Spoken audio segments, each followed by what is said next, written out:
Hi Hannah, alright, so here is the past life spread with the intention we set for the water, for the mermaids, for that kind of thing. So what we're going to do is look at where we're going, what you're doing at the majority of your time, an important day with relationships, feelings involved, another important day, the death and lesson learned. Thing is, few things are coming through where may not just be one life. So while I'm shuffling, there is stuff coming through. So I'm just gonna start with what's going on here. Okay, so there are many connections with you in the water. There are many connections with you, and you said mermaid connection. However, it's not distinctly mermaid, except for the fact that mer people are people of the sea, right? So in our society, we think, oh, mermaids, mer people are these people half human, and then with the fishtail.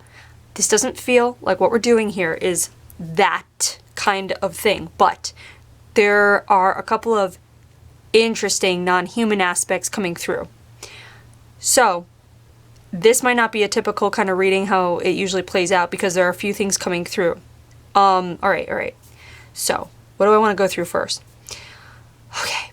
So first of all, what was really interesting was when you first booked this reading, I got, and a lot of times I do get a glimpse of what might be coming down the road, but it's there's a week of readings I have to do, so it's like, okay, well, we'll see if it comes up again, and usually I'll forget about it and then see if it comes up, and it did this time. Very interesting. So that thing that came through was the mythical concept of that creature that sheds its skin on land, and if the skin is hidden, it stays on land.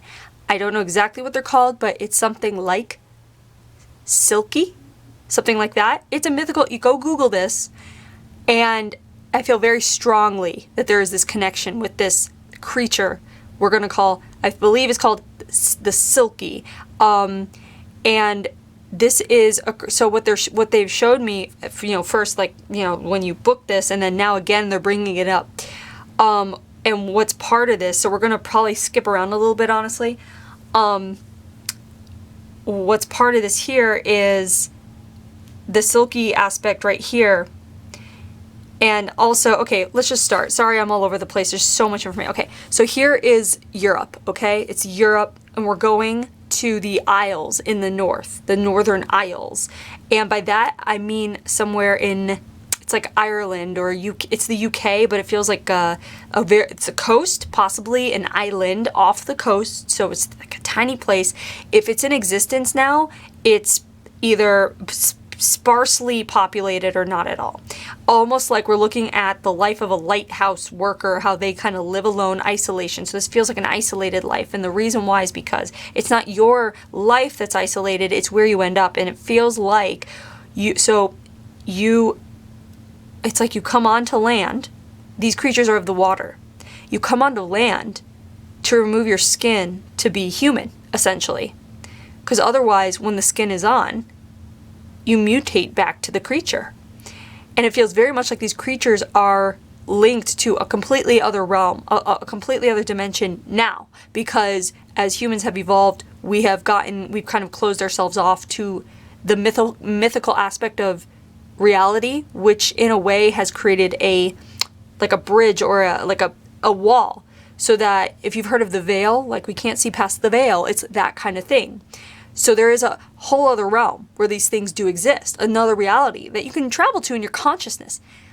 But today, the physical union of them is not really plausible except in rare instances when there's an open, relaxed mind, you're in the right place at the right time, in the right frame of mind, and there's a meeting to be had kind of deal. But here we're looking at this creature coming out of the water and landing on, it's a rocky kind of coast, and it feels like there is a lighthouse, that kind of thing.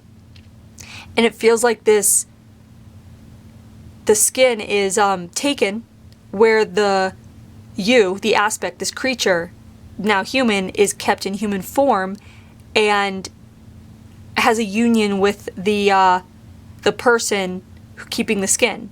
So there's a love there, there's a union, there's this feeling of a dedication now to the human form, yet always yearning to go back home to the sea, to where this creature belongs. Keep making connections with this as I'm talking, because already right now connections of the yearning for the water, the yearning for the sea. If you have a deep pull of like almost like, have you ever felt like you're like, okay, if I could just go down into the ocean and have my way and breathe, basically, I would know where to go.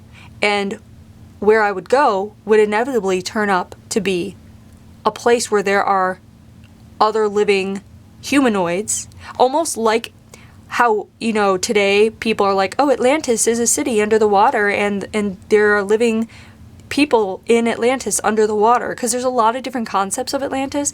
It's not Atlantis, that's not what I'm saying, but that concept where it's like, oh, okay, another image they're bringing through, you know, the Little Mermaid, the city under the sea where they live, that kind of thing.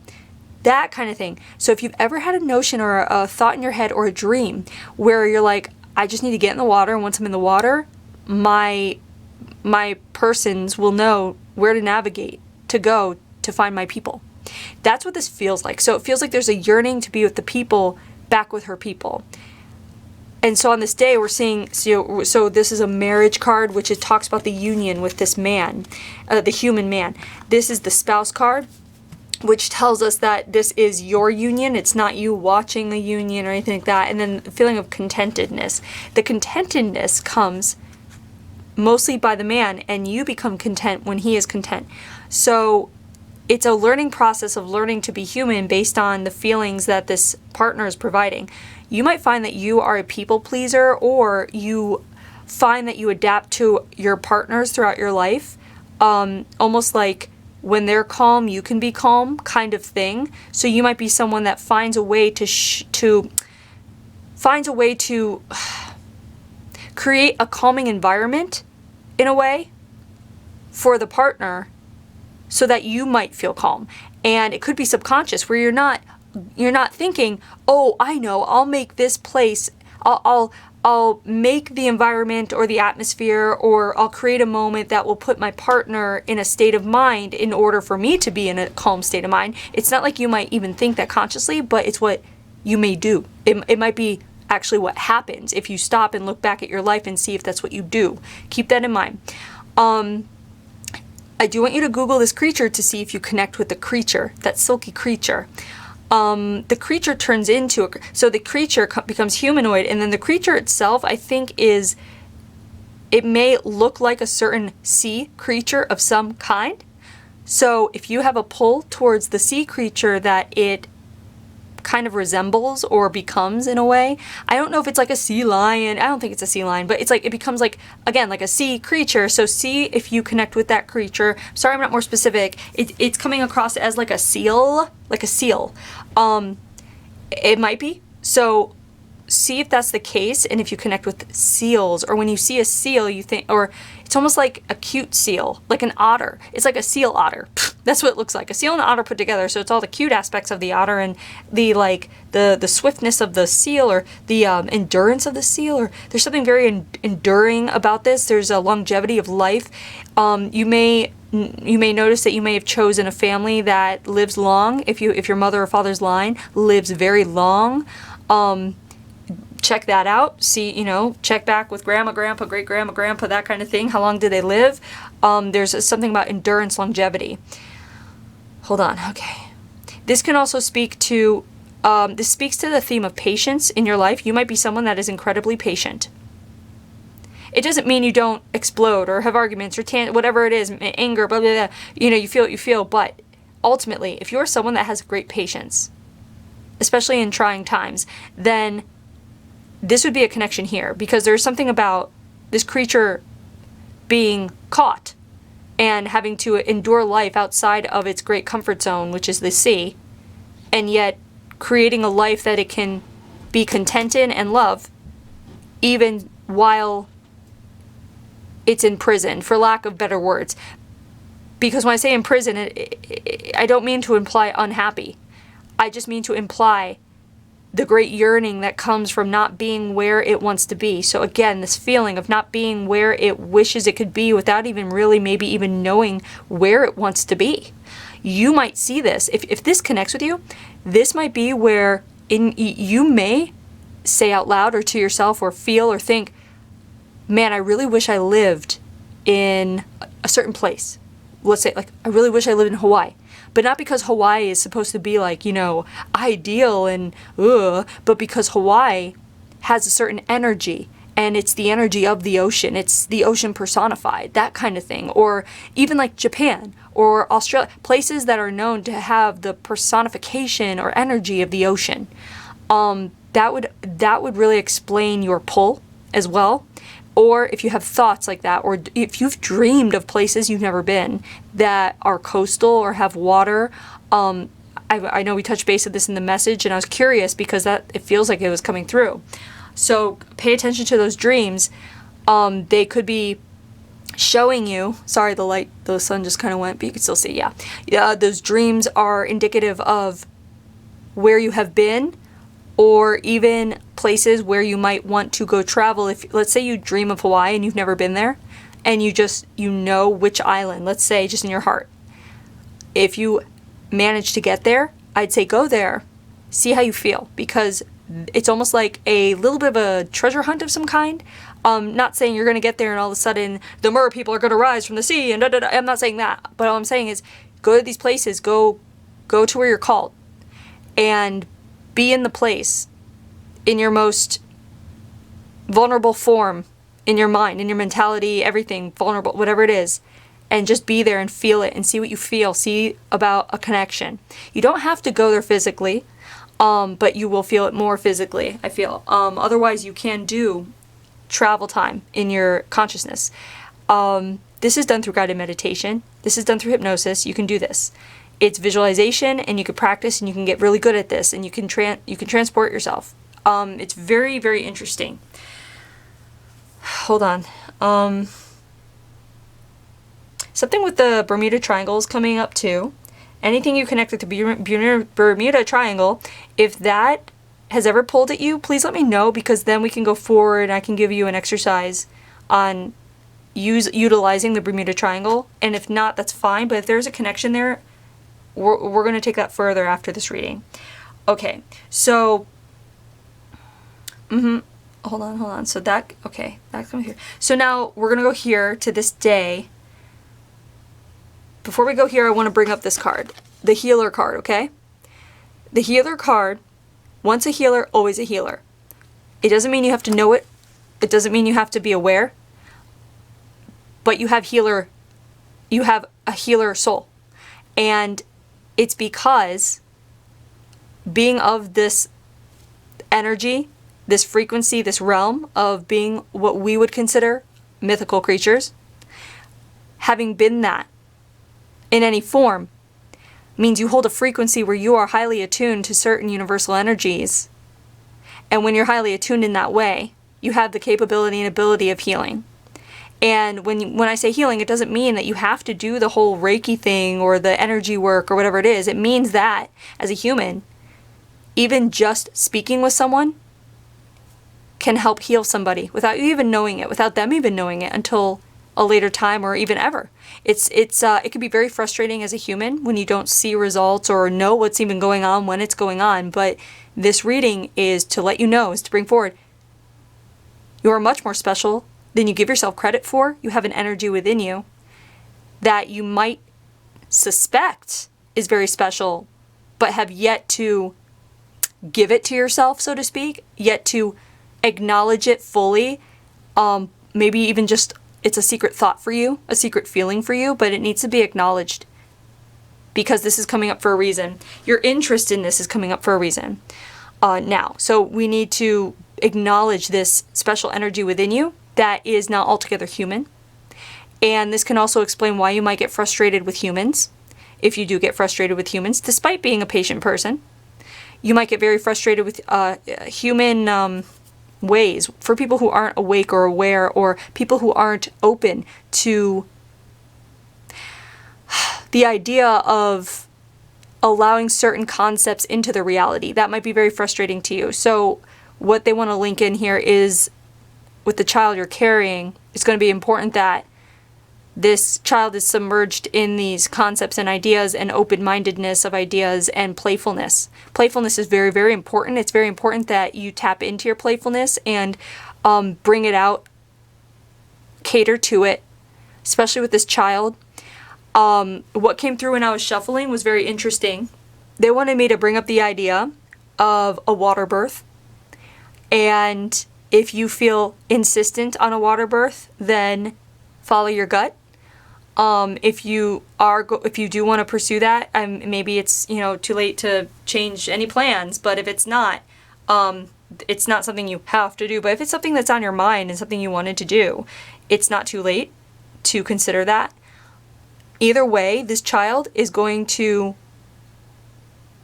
what they're showing me is you and the child going to the water, and this is alone, you and just the child, going to the water and spending days there, spending days along the water. It doesn't have to be the beach, but water. The ocean, though, seems very prominent because there are water sprites and nymphs and stuff like that play in rivers and ponds and streams and things like that. But there's nothing like that here. This is it really is about the ocean. Hold on. Okay, so then we're going to have to go to this other aspect that's coming through that I said there's more than one happening here. So this is prior to the silky life, the mythical life here.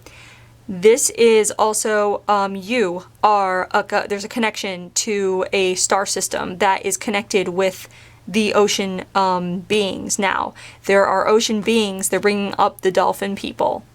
And there are people who are aware of this, there are people who are not aware of this. This is coming up to make you aware of it, in case you haven't tapped into this idea yet. There are, I believe the word is cetaceans, because I have worked with people and with the concept of the ET presence amongst the dolphins. The dolphins have their own language, their own energy. They're very special. They're not just animals. And they are linked to a star system. This star system, these people are highly evolved and playful and loving creatures. You are linked to that. You have had lives there, and it feels very much so like you have had a life even as one of the dolphin people. This comes prior or alongside when we were talking about the silky life. This means that you have a connection to the dolphin people. This means that the language of them resides within you. It's highly advised that you go and you watch the dolphins, go on a boat, go swim with the dolphins. Not the ones, you can swim with the domesticated ones, but if that's the kind of thing that, if you're triggered by dolphins in captivity, this would be a connection. But they do wild dolphin submersions, and that's coming through as something that you might want to consider doing if you haven't already. And if you have already, now go back, do it again with this knowledge and try to connect with them on an energetic level again, or past this reading, reach out. We can talk about how you do that. Because this is heart language we're talking about, soul language. This is not, this is, in other words, telepathy, but through the heart. It's a really weird concept, but it's real. And so that's an aspect they wanted to bring in because they need you to know too how old your soul is. And it's okay, let's say that it's like quite all right if you don't want to push learning certain concepts, let's say, that are brought to your attention. I'm just going to go with examples. Like let's say Reiki. You hear about Reiki all the time. Oh, Reiki, Reiki, Reiki. Everyone wants to do Reiki. If you don't want to do Reiki, you don't have to do Reiki. This healer card again is here just to let you know it's within you. You don't need to be getting certified or, taking a class or blah, blah, blah in order to know that you actually have everything inside you that you need in order to be a great nurturer. And by nurturer, I mean healer, but through nurturing. So if you've found that you're a great nurturer in this life, this is the connection, and this is where it comes from. It's from the Silky, it's from the star system with the dolphins. I believe they're called Pleiadian. Please look that up. You'll find plenty of it on Google, online. There's a lot to it. So you want to see if you vibe with the characteristics of what they call Pleiadian. In case you haven't heard of that already. Maybe you have. Hold Hold on, there's more. Okay, here we go. That's where the Pleiadian's coming through. This is the Pleiadian. Okay, so this is the so long until we meet again card. This is the soulmate card, and this is the confidence card. This is a day in the aspect of the star person, the non-human, where you decide to come to Earth to begin your Earth cycles. So long farewell to your people in the star system. Soulmate are with those people. Those are your soulmates, and you're still connected. It's the kind of thing where this might sound completely, it's very out there. I get it, but you wanted to know. So with the people that you left, your family, let's say your star family in the Pleiades, you left them to come to Earth. Let's say the first form you took was dolphin in order to keep the connection, because the language and the connection, the telepathic communication is there, highly evolved with the dolphin people. So you come to Earth, first life dolphin is what it feels like. And through that, it's like even now, the people you left, we're saying people, the star people, the people you left, they're still there, still in the same form. Time and space work in such a way that even though you have lived so many lives here, millennia, even though the time has passed here, they're still there and they're still connected with you. And these are the people that would be your guides. If you ever feel like reaching out to a guide, if you ever feel like, I'm interested in my spirit guides, I'm interested in my team, these are your team. These people are your team. And keep in mind, your team is not limited, but just know that they are today in this reading is what they're doing is presenting themselves to you as your family, your team, your guides. All you have to do is have intention and reach out to them with intention in your mind. And just acknowledge them in whatever way feels right to you. There's no wrong way to do this. And then you sit back and you see what thoughts come into your mind and see how the thoughts come through. Do they come through as answers to questions? Do they come through as greetings once you've greeted them in your own way? You know what I mean? So try that out. See what thoughts come into your mind, because a lot of time our thoughts that sound like our voices in our heads, people dismiss as our own voices. Oh, it's just me talking to myself. It's going to sound like your voice. It's going to sound similar or familiar because these are your people. It's a great exercise in trusting that you are having communication with your team. So, for example, just be like, hey guys, I just learned about you. I'd like to reconnect. I'm acknowledging your presence and your in my reality. I'm acknowledging your presence, and I'd like to work with you and move forward. And I'd like to, say hi, and then just see what comes into your mind, without any expectation. Just see what comes through, and go from there. And it's time to start acknowledging that, because I feel like here's the thing: free will, right? You don't have to do any of this, but if you choose to take one step and do something like that, it's going to start to change your life in certain ways. You're going to start seeing shifts. You're going to start seeing synchronicities. You're going to start seeing opportunities. You're going to start seeing more of a smoothness in your life. You're going to get answers. You're going to feel like the answer is already there as soon as you ask the question. And that's why you want to try to start doing this if it's not too weird for you, okay? This confidence card is the feeling of when you come to Earth, your whole point in coming here was to be a nurturer. Again, the healer and the nurturer for you are one and the same. You wanted to come and nurture the Earth. Now, the Earth in the sense of people, but also the Earth in the sense of Mama Earth. There are people who are here who are very connected to the land, to mountains, to forests, to the ocean, right? That's all Earth is, all of those things. So how you connect with Earth, it doesn't necessarily mean I'm saying, oh, you are here to nurture Earth as in the ground. But through the ocean, through the water, that is going to be your way, and that has been your way to nurture, to do your job, to bring whatever energy you wanted to bring here, and which is the Pleiadian energy, which is a very high love, high frequency energy. So you just being here alone, just your energy, is enough. If you've ever had feelings like you're not doing enough, it's because it's hidden. What you're doing is hidden from you, and you're doing enough because you're here. You made the choice. You're here. That's huge. And it's hard for humans to be like, I'm not doing it, you know, because, oh, you want me to just sit here and I'm enough? It's like we have a hard time just feeling like we're enough just as we are, but we are. A lot of us are, and you are. And you have to acknowledge that. It doesn't mean just sit back and do nothing, obviously, because it's not going to happen, and it's not meant to happen. You're supposed to pursue what you want to pursue. It brings you joy, but you are enough, and you need to acknowledge that very worthy part of you. The more you acknowledge that, you're going to see a lot more really wonderful things happening around you, and your perspective is going to be in such a way where the focus now will be more positive on things. It will be, you'll feel more expanded, more of an enlightenment kind of feel. Like you're learning something, but you might not even be able to articulate what you're learning, but you feel like you are learning. But really what you're doing is remembering. You're allowing an opening inside of you to remember. And that's what this is going to be about. This reading is about you remembering who you are. So, you need to make connections with this. It has to resonate with you. It has to resonate with you. Look up what we were talking about here.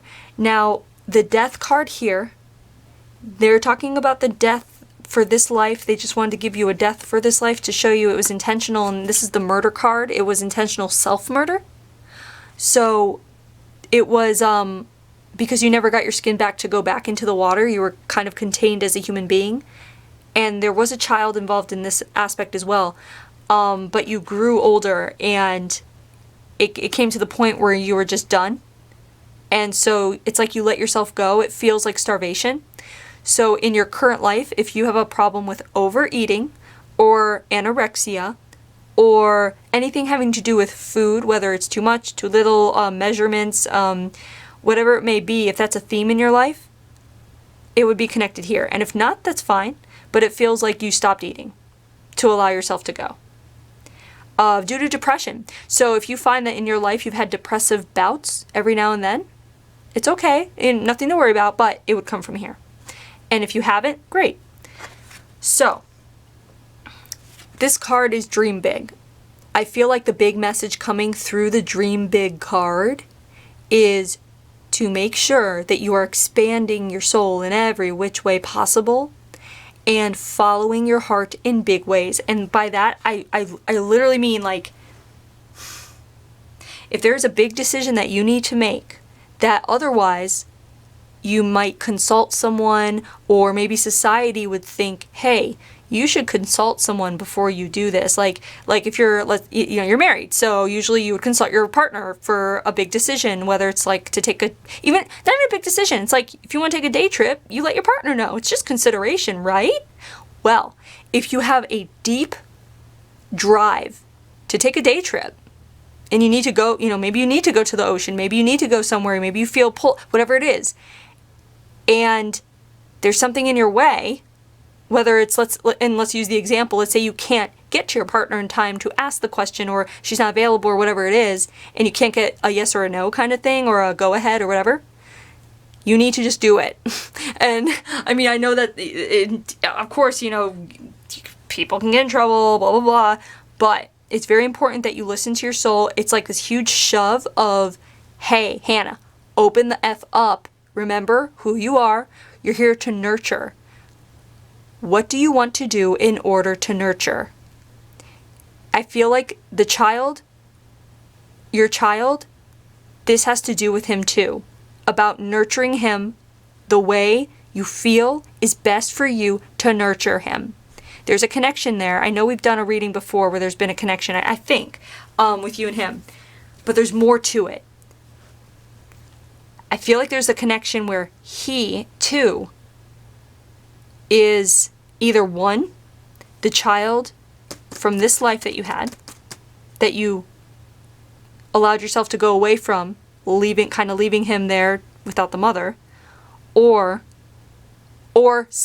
and connected to the Pleiades himself or the dolphin people himself. There is more of a connection with this kid. There's going to be something important about... They're just showing me you and him at the water. There's something about music, too. Hold on. There's something about music coming through. This kid might be musical. This kid might play an instrument. If he ever wants to play an instrument, and you might want to play instruments for him, instrumental music. Play for him when he's young, instrumental music of instruments that are of, I want to say something like Celtic origin, like harp, like flute, like that kind of thing. Play it for him. See how he reacts. See if he ever requests to play an instrument, it's important that you get him into classes and you get him the instrument and you let him play that thing. There is something about communication through music. Maybe you know it yourself right now with you, but with him, there's going to be something there. Okay, so I feel like that is where we are. I'm going to wrap this up now. Also, this is connections to not just the ocean in general, but specifically if you've ever been drawn to the waters along a certain coast, whether it be in Ireland or the Hawaiian or the Bermuda Triangle area, I feel like there are certain areas of ocean that you would be connected to more so than others, even though there is a vast connection. Keep that in mind. If lighthouses are special to you, there's not just special, but also special there with a tinge of, I don't know if this is the right word, but foreboding. But I know foreboding is usually a bad thing, but it's more like a tinge of it's like a tinge of, when you think of lighthouses, almost like a feeling, we'll go with foreboding, but it's not scary. It's just like there's something off about it to you, but also something that pulls you in. If that is anything with you, that would be a connection with this. Look up the Pleiades. Look and see if you relate to the checklist of what it, if you are a starseed, a Pleiadian starseed from that origin. Look at the checklist. There are checklists for all kinds of starseeds out there. So look and see if that vibes with you. Hold on. And just keep making connections where you can, and let me know how you think about this if you want, of course. But hopefully this resonates with you and you're able to make some connections. I'm sorry nothing super mermaidy came through. It doesn't mean it's not part of you at all, but it just means that these two main things that came through are the most prevalent and important at this time. And I feel like there is actually a connection between, well, actually what it's doing is it's showing you the non-human aspect and then bringing you into the human aspect. But it's interesting because there's a stepping point. So this is also showing a process. This is also a message for you to appreciate the process it takes in order to evolve into who you want to be, to your highest potential, that kind of thing. Because remember, they're showing you coming from the star system, getting to Earth as a non-human, evolving to the mythical, more humanoid person, Silky, to the full human you are today. You see? So there's that whole process. So we're basically going from ET to dolphin, well, I guess ET to Earth animal, to Earth animal / human, to Earth human. You see the whole evolution right there. So don't put that aside. It's a very special thing to be shown, and there's a deeper meaning to it too. So process that, feel it out, see how you feel. And again, I hope you enjoyed that, and sending lots of love. I hope you're doing well, and talk to you soon.